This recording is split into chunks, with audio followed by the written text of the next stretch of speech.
Hello, my friends. Good morning, good afternoon, good evening. Welcome back, everyone. Yes, we are here again to update our people. The worst has happened. You never can hear laudable news from Nigeria. You never can hear something impressive. It's something that you say, God forbid. Is this a place? Is this a country? The latest that is happening now is that Kanunta has been arrested in Abuja. We are talking about Kano. They arrested Kanunta, the brother of Mazinam Kano, to join in Nigeria cell. Hey, Ndibo. Yes, that is how the so-called Igbo politician, that's what they want. So that they'll be hiding behind terrorists to oppress us. They are learning oppression from Fulani government, Nigerian government, Tinubu. They are learning threat. They are learning kill them, destroy them from Tinubu. Tinubu is a thug man, you know. He got that thing you are seeing there by thuggery and forgery. So that is what he's dishing out. To those that are hiding behind him, that is what they are dishing out too. Thuggery and forgery. Okay? Right, this our elder that wants to speak right now was there live and direct. An elder, Igbo elder. Imakwana boss Umunnegeji from Abia State. They have even seized the boss. You know what it means to take such assets right now. They are doing it deliberately. Oh, Edwakanono. Edwakanono, verse 1, verse 2, verse 3. What can you do? Are you a people? Are you united? What can you do? That's what is happening. Let's hear this man. I'll be right back. Ihe mere na anyị na-eje ka anyị ruo narị na ebe a ga-anọ eje protest. Okay. Ndị uwe ojii amachie n'ụzọ mechisi ebe niile. Okay. Lee moto anyị kwụsị si onye ọbụla lọtuo. Ha achọghị onye ọbụla na ọ bụrụkwa anyị nwa ndị awụ ndị agadi ha agaghị achọ ka a eme ihe ga-achụwa anyị ọsọ anyị agbawa ọsọ kama ha ga-achọ ụmụ okorobịa ha chọ ha ka ụmụ kwufe ebe na anyị nwa ndị agadi nọ n'ofu ebe ka a mara ihe mere na ahụ chọrọ ịproteti gọọmenti na propati na anyị agaghị aga ebe ahụ anyị ewere obiọma na-alaghachite azụ. Anọtara m na esiziri bọọsụ unu.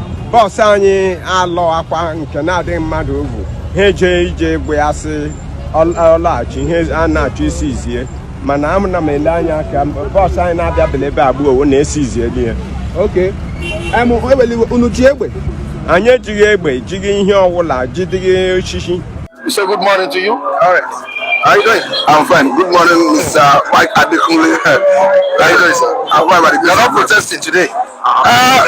Every day Nigerians protest.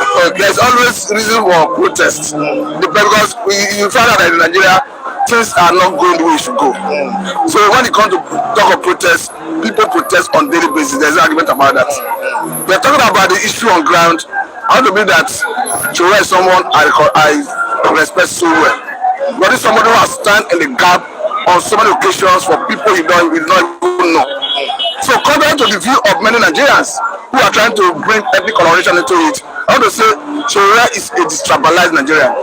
He's somebody that is guided by his own conviction. Once he's convinced that what he's doing is just, he goes for it. And I want to believe that that is the guiding principle. However, I understand that the police have said there is a court order. The Shura said he have not been served the court order. I'm not a lawyer anyway, but I want to believe that Shura will be guided by the law. But politically speaking, I like Shura as an individual because according to the time the other lady or girl rather who was they were trying to victimize in the NYC scheme. How Shura rose to the occasion, took a flight from Abuja to Lagos to stand for her. So we cannot count instances where Shura stepped in to address issues like this. So for me, I do not see anything that has to do with it. Of course, Shura said the other day that if he's looking for vote, that he know what to do. You go and give money to INEC, they will give him what he wants. That he's not looking for vote. He's convinced that there's need for justice. Because if you look at what you have said, almost everything you have said is correct. Because you cannot take away the fact that Court of Appeal before now acquitted Nnamdi Kanu, where they heard that it was extraordinary rendition from Kenya to Nigeria. And apart from that, we have seen in recent time even a Kenya court ruling that the process of bringing Nnamdi Kanu from Kenya to Nigeria is not right. As such, they find those who were complicit in the rendition. We have equally seen UN working group on arbitrary detention admonishing Nigeria to release the man Nnamdi Kanu. So if you look at even the call for some northern figures who are saying don't release him, you begin to say that even the northern elements have lost every moral standard to start talking about whether release or not release. Because in the recent time we have seen that even in the north, bandits have turned celebrities. You can clearly see bandits come to negotiate, even though we currently see like the governor of Kanunta State denying that he is not involved in any negotiation. But we have seen videos that go viral depicting terrorists, bandits, Fulani militias coming to negotiate with communities, with local authorities. So as a governor, you cannot feel ignorance. Because who is the governor and the chief security officer of the state, who should take charge of security of your state? You can clearly see videos of bandits fully armed coming to negotiate. After the negotiation, going back to their abode fully armed. So on that basis, I don't think any northern figure is justified to start talking about release Nnamdi Kanu or do not release Nnamdi Kanu. And if we even go deeper into it, what does Nnamdi Kanu stand for? It stands for self-determination.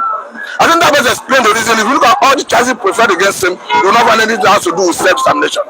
Because he himself is talking about self-determination. If you go into African Charter that talks about human rights and self-determination, you understand that Nigerian government is already a signal to it.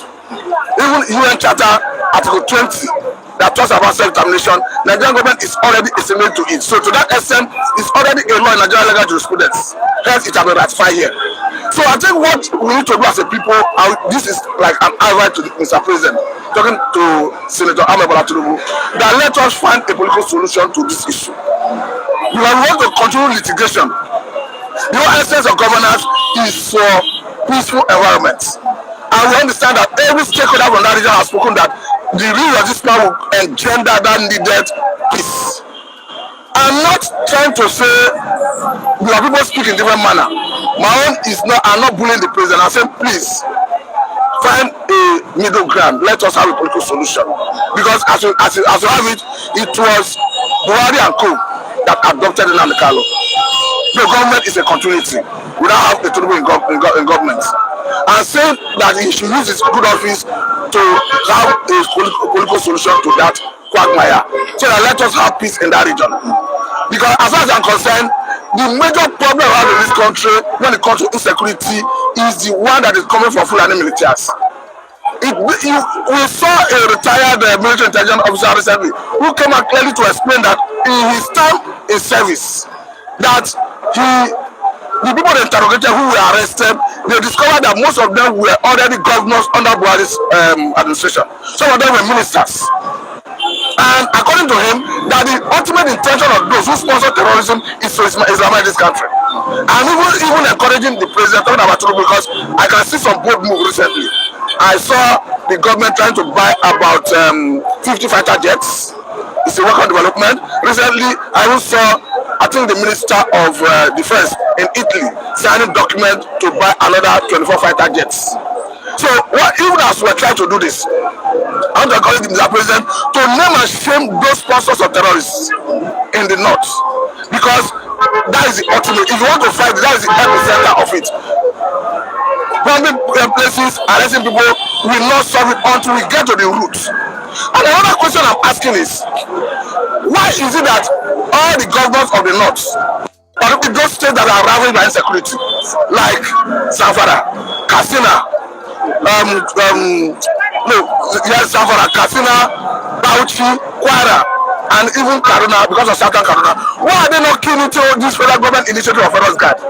Because I understand that personally, I've been a very strong advocate that the governors should not just be going about with the name of the governors and the chief security officer that respective states, rather that they should be given some level of security power to parade. And I want to believe that this federal government initiative of Federal Guard has come to give them that ability. So the question is, why are they not keen into this? Because I saw the governor of Zamfara recently who was complaining that his capacity as a governor that he was able to acquire some level of technology that enables him to know the movement and location of bandits. But he complained about his inability to move them to action, to command them to action. I understand that the current security arrangement is not giving them that power because the command and control system comes from Abuja to the grassroots. All the commissioner of police in the state, they are not answerable to the governor in that state. The director of GSS in the state is not answerable to the governor, and all other security heads are not answerable to the governor. Hence, they are capacitated. But now that the federal government is saying, okay, we are going to strengthen forest because I heard that from Trubu himself. That if you want to do it, we hold it to account. He has said it by himself, say we are going to strengthen forest guard. So the question I'm asking those governors is, why are they not keen into this forest guard initiative? Let them do it, and the president refuses to empower them. They will now know that we want to hold Tinubu responsible. But now that you have said it, we have not seen any reasonable action from the governors. Even as we speak, I heard the Director General of DSS the other time who was saying that security, that is the locals should be empowered to be the front line of defense in case of invasion. And shortly after that, we are seeing president coming to give nod to even this forest guard. Even if you are nearly for state police, let us give this one a trial. If it's not working, we can push further for state police. But I must say that I'm disappointed in those states: Kwara, Zamfara, Katsina, Taraba, and even Kaduna, that they are not jumping at this offer of forest guard. Because as far as I'm concerned, life is sacrosanct. The constitution is very clear that the role of the people and their security shall be the primary purpose of governance. And this section 46, subsection to be of that constitution as amended says that. More so, as the governors, the local government chairman, even the president, have sworn their oath in their individual capacities to protect lives and property of Nigerians. I don't want to believe that the bandits are more formidable than our armed forces. It's not true. Because we have comparative advantage over them. We have airports, we have fighter jets, they don't have. So we have comparative advantage over them. Back to Mazen Amdekan. Currently, the protest is going on. Are you optimistic of any response from President Bola Ahmed Tinubu as regards this protest? I'm pleading to him, and you cannot bully him. It's my own plead. Because I understand that, like I told you, it was Buhari that adopted Nnamdi Kanu. Though government is a continuity. And you know, any human being, there's always dignity in every human being. As a president, you don't want to entertain anything that bullying. However, protest is a legitimate right of Nigerians. Going by section 50 of 1999 Constitution as amended. There's a different ball game if actually there is a court order. I'm not sure, because Surah have made it clear that he have not been served. They are going by the nature of injunction that ought to be served. But the issue is, I'm in support of the release of Nnamdi. Yes, you've heard all of them. Arresting Nigerians, if you like, arrest the whole Nigerians. You've not solved the Nigerian problem. And you can't solve it by arrest. You are just piling up problems for yourself, heaping hot coals on your head and your generation. Because what goes around actually comes around, whether you like it or not.